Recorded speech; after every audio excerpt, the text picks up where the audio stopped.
Most barbers would see a client with hair like this and run straight to the break room, but today I'm going to show you how to build a haircut from scratch.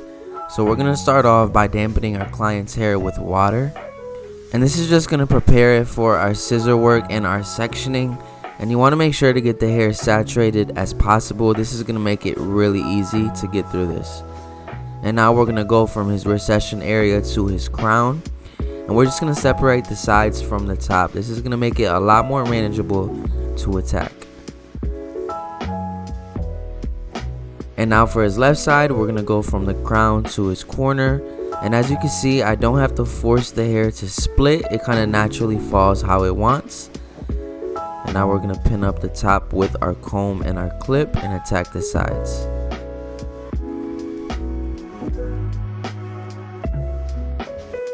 So how I like to begin is at the parietal ridge, and we're going to establish the length that will be on the sides and back. So we're going to be taking off about 1.5 inches throughout this entire haircut. But I'm starting in the parietal ridge, moving all the way around, because this is going to act as our guideline for trimming the length on the sides and the back. So I'm being sure to grab that hair at the parietal ridge and pull it straight towards my chest. I'm not angling it down, I'm pulling straight towards me. And we're going to do this all the way around, being sure to apply some tension as you pull the hair.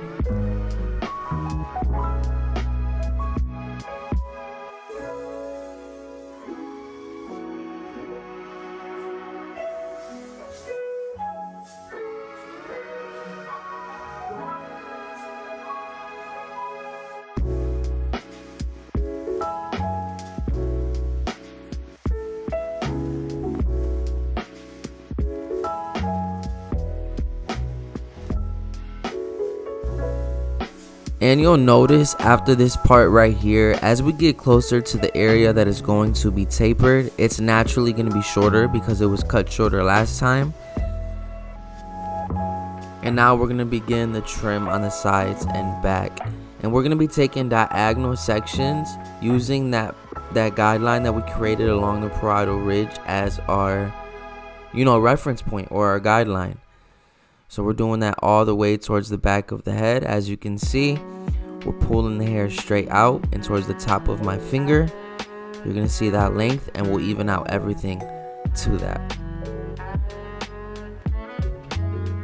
And it's going to be a little challenging figuring out how to hold the comb in your hand placement, but the more you do it, the more comfortable you're going to be. But as you can see, we're taking another diagonal section, pulling it apart, and you can see at the top of my finger, not really at this angle, you'll see a little better here in a second. You'll see the length along the parietal ridge, and we're following that straight down to the nape. Now this is going to be a mullet type of style, so I want to pull straight towards me, because if I put my fingers closer to the head, it's going to shorten up that bottom length. And this client likes having that movement at the bottom of his neck area. And we are almost to the back of the head. Very simple, very easy. So here you'll be able to see at the length at the top of my fingers. And we're cutting everything to that. Having a system and a process of hair cutting is super important. And if you want to go more in depth on my hair cutting system, I do have an online training program called Clipperhands Academy, where I give you the systems that I use to achieve, those Instagram quality haircuts efficiently. And obviously I can give you free game on YouTube, but the academy goes slightly more in depth, and you're attached to a community of barbers who want to grow, who have that growth mentality. So if that's something you're interested in, tap the link in my description to join Clipperhands Academy today. And now we're almost at the back of the head, and we're just following this step by step, process by process, similar to fading. When you first started fading, you didn't understand it, it didn't make much sense, but as you did it, it started to make more sense. And I found that to be true with scissor work as well. You just have to have a process in place to achieve that, and not just pick up hair and cut. So we're still taking those diagonal sections.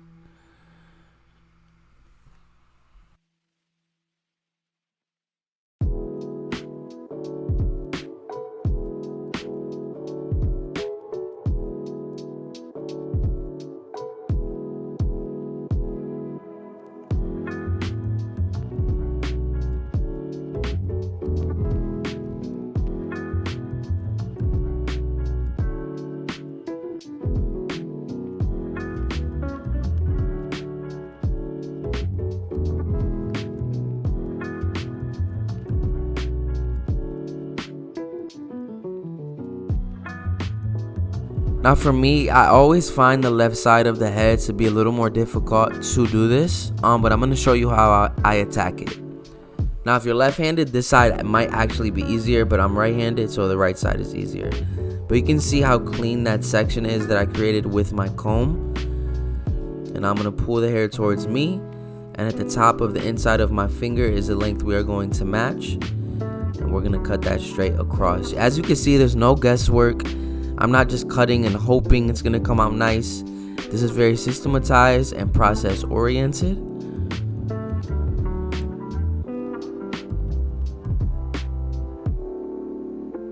And this side is actually easier for you guys to see exactly how I section the hair and looking at the guidelines as well. Boom, so we followed that all the way down, and you can see the hair that I don't want to comb down to cut yet, I pinned up with my thumb, and it's holding it in place because the hair is well saturated.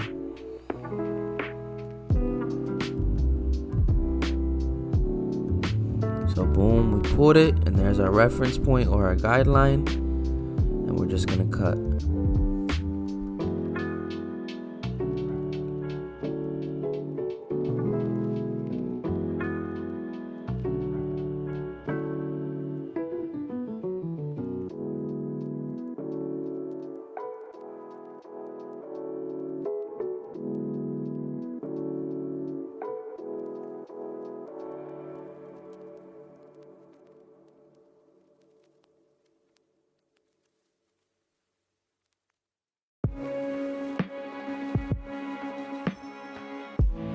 And we're almost to the back of the head where we left off with his right side. So naturally, as we get there, you'll notice there's not going to be much to cut because both sides are going to kind of match in the back. So we're just moving our way back slowly.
So this is going to be our last section. As you can see, there's not much hair to cut off because we already brought the right side to the back. And now we're going to comb the hair, how it's going to be styled. And as you can see, look at how it's laying. It has that nice flow, that nice wing action towards the back of the neck. And now we're going to get into the top right after this. Well, actually, I'm going to show you a cool way to kind of tame the back so it's not so messy. Is I like to use a feather razor to remove some weight and give it some more symmetry, while at the same time having that natural texture and not being so straight, you know, blunt cut across the back. And now we're gonna get into the top. So I'm gonna create a section straight down the middle, kind of in line with his nose, and I'm gonna separate the fringe because I don't want to risk cutting off too much. And now we're gonna pull the hair straight out towards my chest, and right under that hair you'll be able to see through it the guideline that we created along the parietal ridge at the beginning. And cutting it straight to my chest is what's going to connect the top to the sides. So right under this hair is that guideline that we cut, like I said, along the parietal ridge, and we're just matching it. And as I get towards the front, I want to maintain some of that length on the fringe. I don't want to cut it too short. So you'll see me kind of cut down at an angle because I want to keep that length.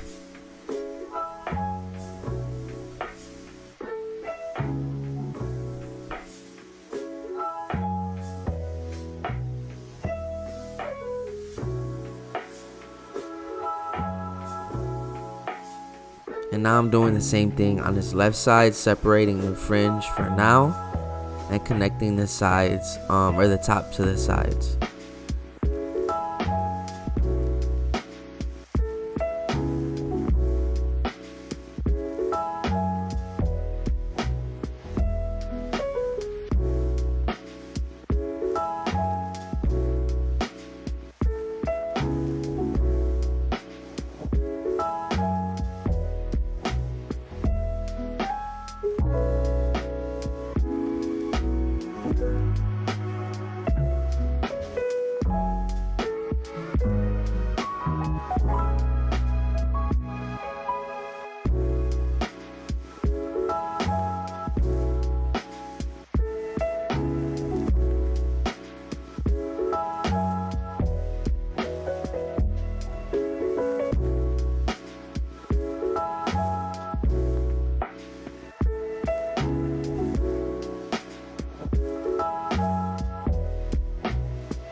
So that was how I connected the top to the sides, but now we're gonna actually remove some length from the top. So I'm creating a middle section in line with the middle of his eyebrows, and then I'll have a left and right section as well. And we're gonna be taking off about 1.5 inches off the top, because again, it's been a while since he's gotten a haircut, and this is gonna be the guideline for the top. And we're just gonna follow that straight back towards his crown. I'll show you guys a better angle here in a few moments. Very clean cuts. Again, no guesswork involved. So boom, there's our guideline, and now we're gonna match it.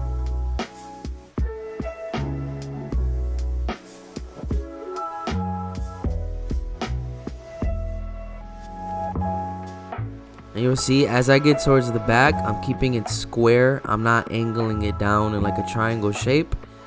And now we're going to take that portion of that middle section, comb it over towards his right, and that'll be our guideline for trimming his right side. And I'm starting in the front and moving back. And guys, this is crazy how systematic this system really is, and how easy it is. This haircut when I first started would have stressed me out so bad, because I wouldn't know how to trim the sides, the back, the top, and make it all look connected. But this process that I use makes it super efficient and super easy. So again, if you want to learn more about my haircutting system, a little more in depth in this YouTube video, tap the link in my description for access to my online training program, and I hope to see you in the community. Now we're gonna grab that middle section again, comb it over towards his left side, and we're doing the same thing. We're almost done with the scissor work. This in total probably took about 10-15 minutes, and then the taper probably added another 20 minutes to the haircut. So all in all, this haircut was about 45 minutes, which is not bad. That's pretty standard for haircut times. And then obviously the more you do it, the faster you'll get as well. And now I'm showing you guys another way to kind of trim the top instead of starting from the front and pulling back. Is you could take horizontal sections going sideways. I'm using that middle section as your guideline as well. But I'm going straight across. I'm not dipping down at that round of the head, because we want to keep that weight and that length that flows back.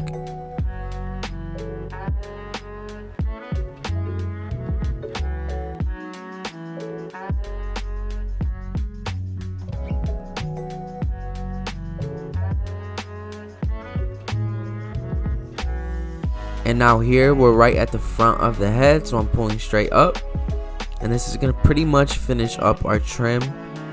I'll probably go through and cross check just to make sure, but I had that travel guideline throughout the whole haircut, so I can be confident that this is gonna lay nicely. So now what I'm gonna do is blow dry the hair and get it ready for, you know, the cut on the sides. And this doesn't have to be a perfect style. My goal here is to get it in the direction I'm gonna style it, but majority just get it dry. So we'll have some slight volume in the front, brush back with some nice texture. And now we're gonna get into the taper. So I'm combing out where I'm gonna begin my cut. So I'm gonna grab this 2-guard with the lever open, and we're gonna come in and scoop all the way out. Now this really is just gonna be a mid a mid taper, really being sure to keep that weight at the top of the taper, because that's what's going to give it that nice flow. And now we're going to create that bald line where the ear connects to the head and where the end of the eyebrow is.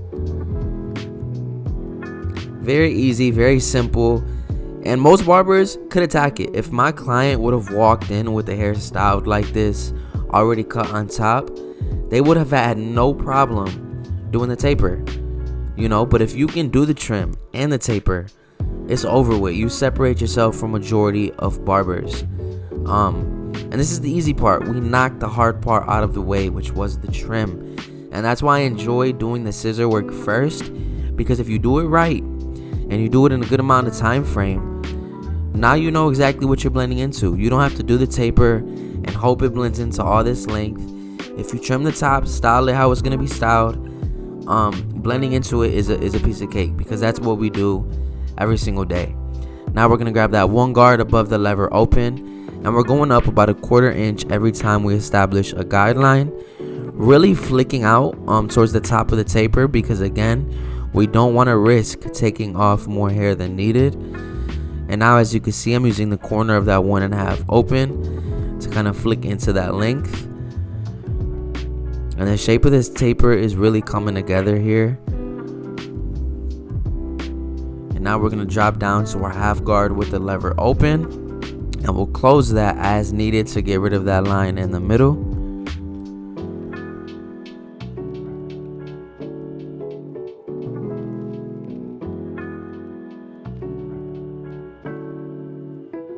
And now I'm coming in with the 2 guard, and I'm just scooping out to kind of help that transition a little bit before I come in with clipper over comb.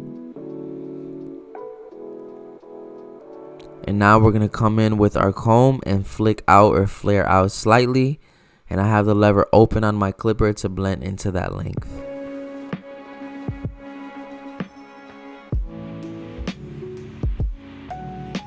And now we're going to frame everything out. So I'm going to line up his hook area starting at the top and then going to the bottom and connecting it in the middle. That's going to give you that nice round shape and help prevent, you know, digging into it too much. And we're going to clean up behind the ear just slightly. We're not going to go all the way down to the bottom of the neck, because again, the back is supposed to look more natural, not so sharp. And now on the other side, we're going to follow that same exact process, debulking with our 2 guard open, and then we'll get into the taper. But if you guys are enjoying this video so far and feel like you're getting some value and some game, be sure to hit that subscribe button. And while you're at it, drop a nice comment down below. Let me know what you thought about this video and what you would like to see in other videos as well. But your boy just came back from Tampa, Florida. I was at Education with Purpose with the whole Tune 45 squad, and it was an amazing event. I got to meet some subscribers, some people in the online community, and it was great. I got to teach along Sean Cut's hair, Get Beamed, which was an amazing feeling because I grew up watching Get Beamed. I really started up this YouTube journey at the same time as Sean Cut's hair, and it's crazy what we've been able to build and turn this into.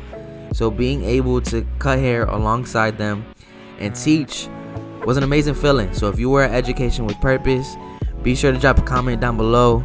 Let me know what you thought about the event, about the class, because it was a great time to meet everyone. Now the next event I'm going to be at is Sean Cut's hair Clutch Barber event in Kentucky. I will be teaching a class there as well, and that is, I believe, March 16th. So for more information, I'll put that in the description of this video. But again, March 16th, I think it's Owensboro, Kentucky. I'll be at the Clutch Barber event alongside some Get Beamed, Sean Cut's hair, Tune 45, and some other amazing educators. So I would love to see you there. But with this taper, we're almost at the end of it, using that 1.5 to kind of blend out that last line.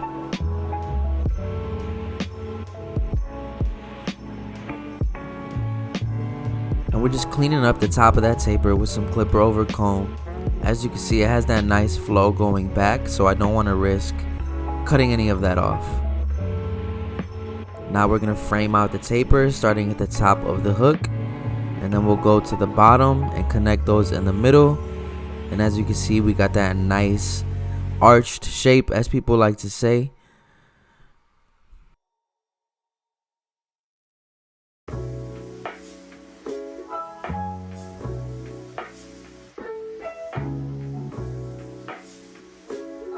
And then we'll clean up behind the ear just a little bit, really keeping the back of this haircut more natural looking. Now we'll hit it with the razor, clean up the lines, make it pop out a little bit more.